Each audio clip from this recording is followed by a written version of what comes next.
ہوں مجھے ہلکے میں مت لینا، میں ہوں اشرف کا دیوانہ مجھے ہلکے میں مت لینا، اور درے مخدوم پر میری زبی سائی سے مت جاؤ، درے مخدوم پر میری زبی سائی پہ مت جاؤ، میں سر دیتا ہوں نذرانہ مجھے ہلکے میں مت لینا۔ درے مخدوم پر میری زبی سائی پہ مت جاؤ، میں سر دیتا ہوں نذرانہ مجھے ہلکے میں مت لینا، اور فقیری میں امیری کا تصور رہتا ہے دل کو، فقیری میں امیری کا تصور رہتا ہے دل کو، فقیری میں امیری کا تصور رہتا ہے دل کو، ملا ہے فیض کا دریا مجھے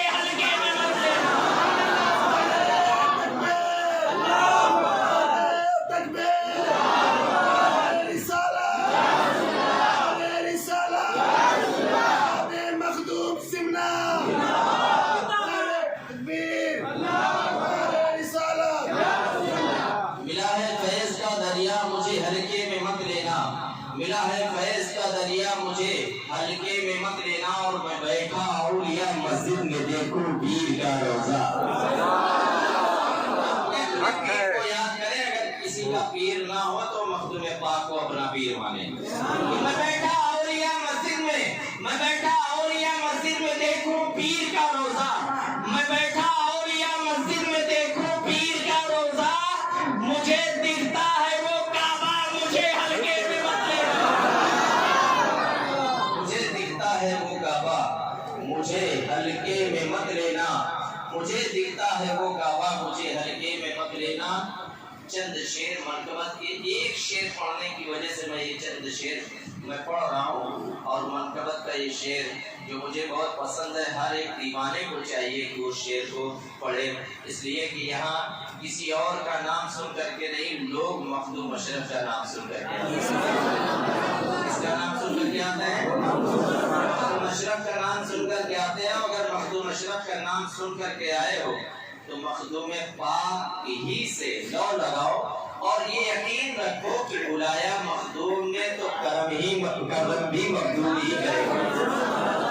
کرم کون کرے گا؟ مخدوم ہی کریں گے۔ بلایا جب انہوں نے تو کرم مخدوم ہی کریں گے۔ قسم خدا کی ان کا جب کرم ہوتا ہے، جب نوازتے ہیں، یہ سخی ابن سخی ہیں، ولی ابن ولی ہے، یہ جب نمازتے ہیں تو لوگوں کی جھولیاں تنگ ہو جائے گا۔ آپ نے سنا ہوگا کہ ایک مرتبہ سرکار مخدوم اشرف جہانگیر سمنانی رحمۃ اللہ تعالی علیہ کے پیر و مرشد نے ایک روایت کے مطابق آپ نے ہتھیلی پر کچھوچا کا نقشہ دکھایا اور فرمایا کہ اے اشرف، تمہارا حصہ کچھوچا میں رکھا ہوا ہے، کچھوچا ہے، یہ جگہ ایک دیو کے قبضے میں تھی۔ سرکار مخدوم اشرف جہانگیر سمنانی رحمۃ اللہ تعالی علیہ سے کچھ لوگوں نے کہا حضور بڑا طاقتور ہے، اس سے مقابلہ کرنا پڑے گا۔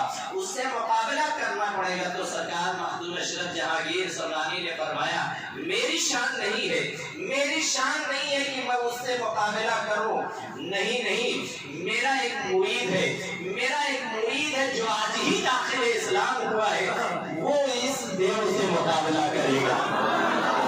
اب آپ غور کریں، جب نمازتے ہیں تو انسان طاقتور کیسے ہوتا ہے؟ ایسے انسان طاقتور ہوتا ہے جسے نماز دے۔ آپ نے سنا نہیں کہ بی بی بلائی کا روزہ، آپ نے سنا ہے نا، آپ سرکار مخدوم پاک کی بلی، ایسے ہی جس پر نگاہ پڑ جائے ولی اللہ کی تو ولایت کی دہلیز پر پہنچنا ہی پہنچنا ہے۔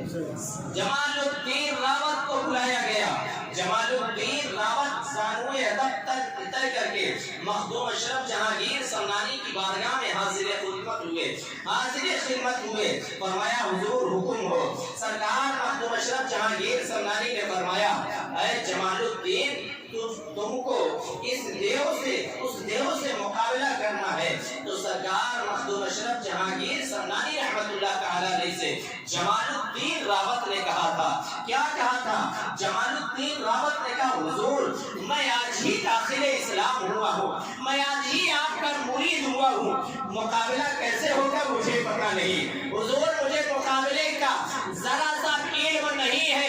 تو جمال الدین راوت سے میرے مخدوم نے فرمایا اے جمال الدین راوت، ہمت کرنا تیرا کام ہے اور مقابلے کے لائق بنانا یہ میرا کام ہے۔ نعرہ تکبیر، نعرہ رسالت، بیان مخدوم سمنا۔ جمال الدین راوت کو میرے مخدوم نے اپنے منہ سے پان کا اگال نکالا۔ کیا نکالا؟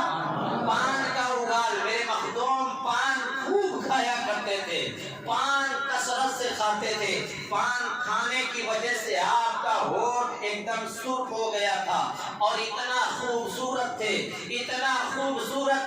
کہ خوبصورتی کا عکس ان کی یہ داڑھی مبارک پر نظر آتی تھی، داڑھی مبارک پر ان کی خوبصورتی کا عکس نظر آتی تھی۔ اور سرکار مخدوم پاک پان کثرت سے کھانے کی وجہ سے ان کا ہونٹ ایک دم سرخ تھا۔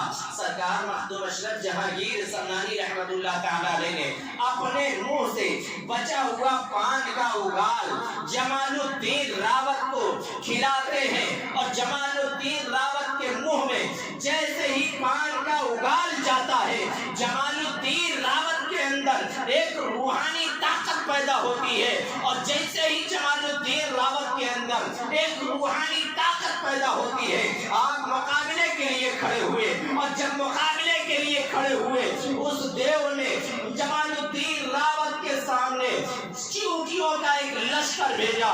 سرکار مخدوم پاک کا وہ مرید جمال الدین راوت نے ایک نگاہ ڈالی، چیونٹیوں کا وہ لشکر ختم ہو گیا، پھر شیرنیوں کا ایک جھنڈ بھیجا، لیکن مخدوم پاک کے اس شیر نر کے سامنے جب اس نے نگاہ ڈالی شیرنیوں کے جھنڈ پر تو وہ شیرنیوں کا جھنڈ بھی ختم ہو گیا۔ پھر وہ اپنا دیو نے اپنا عصا اٹھایا اور اٹھا کر کے ہوا میں اڑایا۔ مخدوم پاک کا وہ مرید مخدوم پاک کے عصا کو اٹھا کر کے ہوا میں اڑاتا ہے، روایت کے مطابق اس دیو کے عصا کی اتنی پٹائی کرتا ہے کہ وہ زمین پر گر پڑتا ہے۔ فوراً وہ دیو کھڑا ہوا، کہا حضور مخدوم اشرف جہانگیر سمنانی کی بارگاہ میں مجھے لے چلے، میں اسی وقت داخل اسلام ہوں گا اور مخدوم پاک کے دست مبارک پر ہاتھ رکھ کر کے میں ان کا مرید بنوں گا۔ یہ جب نوازتے ہیں تو اتنا نوازتے ہیں کہ انسان کی سوچ وہاں تک پہنچ نہیں سکتی۔ جب نوازتے ہیں قسم خدا کی، میرے مخدوم ایسے ولی اللہ ہیں، اور یہ ہم اور آپ کی خوش نصیبی ہے کہ جس نبی کا ہم اور آپ کلمہ پڑھتے ہیں میرے مخدوم انہی کے نواسے۔ کس کے نواسے ہیں؟ اسی نبی کے نواسے ہیں جس کی بارگاہ میں آپ آئے ہوئے ہیں، اور یہاں اگر آپ آئے ہیں تو یقین مانو میرے مخدوم نے اگر آپ کو بلایا ہے تو شہدائے کربلا کا صدقہ آپ کو ضرور عطا کریں گے، امجد کا صدقہ آپ کو ضرور عطا کریں گے۔ یہ میں نہیں کہتا ہوں، یہ میرے مخدوم کا فرمان ہے۔ کیا آپ فرماتے ہیں میری بارگاہ میں آنے والا کبھی کوئی خالی ہاتھ واپس نہیں آئے گا؟